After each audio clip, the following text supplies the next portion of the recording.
বেশিরভাগ ভাজা পোড়া কিন্তু রমজান মাসেই ভালো লাগে। তারপরও রমজান মাস শেষ হয়ে গেছে যে তাই বলে যে ছোলা পেঁয়াজ বেগুনি ভুলে যাব তা না। তবে আজকে ছোলা ভুনা করলাম।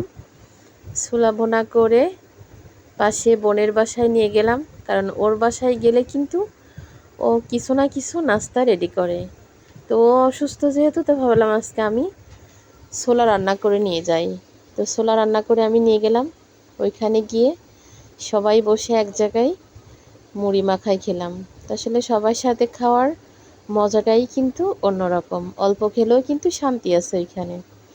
তো এই যে আমি ছোলা বোনার জন্য মশলা দিয়ে দিলাম, আদা পেঁয়াজ রসুন জিরা, একটু গরম মশলার গুঁড়া, সব কিছু সুন্দর করে কষায় একটু পানি দিয়ে ছোলাটা দিয়ে দিচ্ছি। যেহেতু ছোলা সেদ্ধ করা ছোলা, ভিতরে তো একটু মশলা যাবে, এই জন্য এই পানিটুকু একদম শুকায়ে শুকনা শুকনা তেলের ঝোল যখন হয়ে যাবে তখন নামিয়ে ফেলবো। তো আমি রান্না করে নিয়ে গেলাম। আসলে কড়াইটা বাদ দিয়ে দিছি, তারপরেও কিন্তু মাঝে মাঝে কড়াইটা বের করি। আমার ওরে